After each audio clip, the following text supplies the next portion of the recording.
Hi, it's Vanessa from Cove, and you're listening to the 70th edition of The Networker. This week, we're exploring how connection is being reinvented.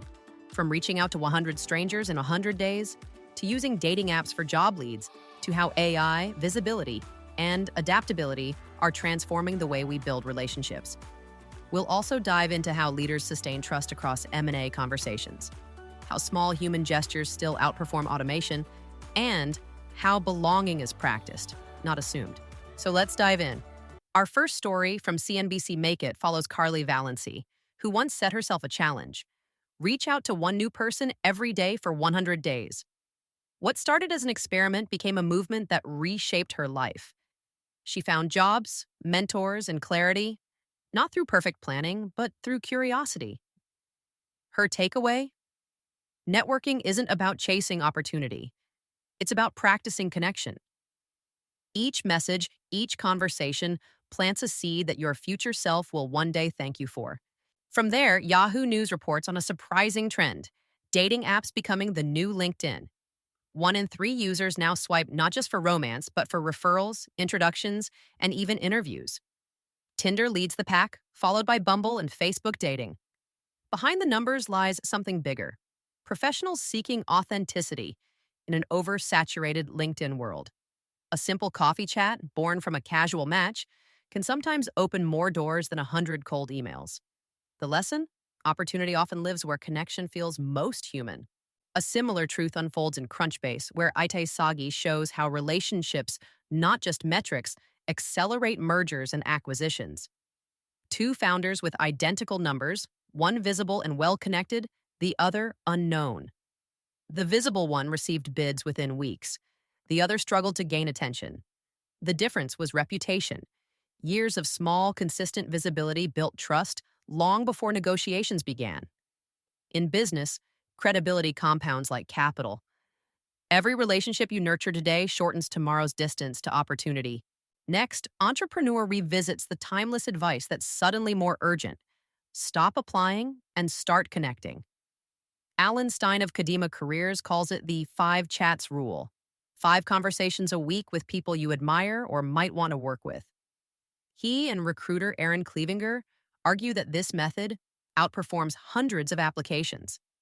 Instead of chasing job boards, start building relationships when you don't need anything. It's not about asking for favors, it's about being visible, curious, and remembered. That same philosophy echoes in Business Insider, which expands on the 5 chats rule with a human reminder: the best conversations aren't strategic, they're sincere. Ask about someone's journey, listen, learn. Then, when opportunity arises, you're already top of mind, not as a job seeker, but as a peer. In a digital world obsessed with speed, it's the slow, intentional relationships that stand out most.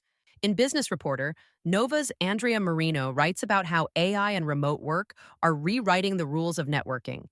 2 in 5 professionals now use AI tools to prepare for conversations, but many admit it's making them less confident in real life. Marino's message is clear: technology should help us show up, not hide.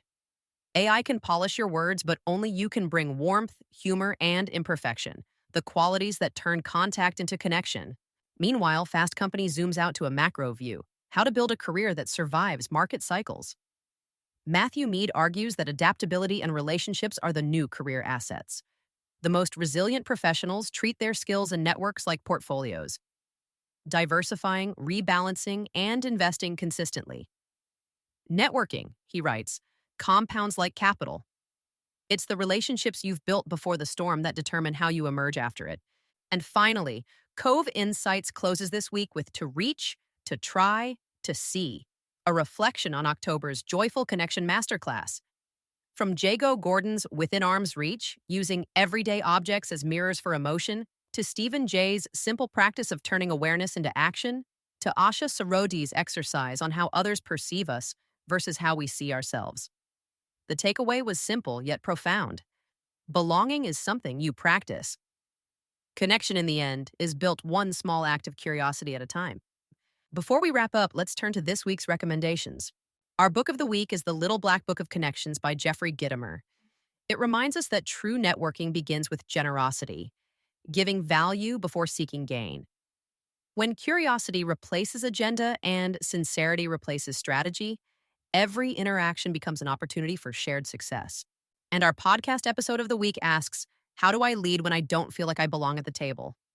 Hosted by Muriel Wilkins with guest John, a strategy manager, it's a powerful reminder that belonging starts with belief, not proof. Leadership isn't about fitting in, it's about showing up, anchoring in your value, and shaping conversations with authenticity. That's all for the 70th edition of The Networker. The thread weaving through every story this week is simple. Real connection is still the greatest accelerator. Whether it's a chat over coffee, a message sent with courage, or a moment of genuine presence. Until next time, stay connected, stay curious, and remember, your next opportunity might already be one conversation away. And don't forget, the full edition of The Networker is waiting for you in your inbox. I'll see you next time.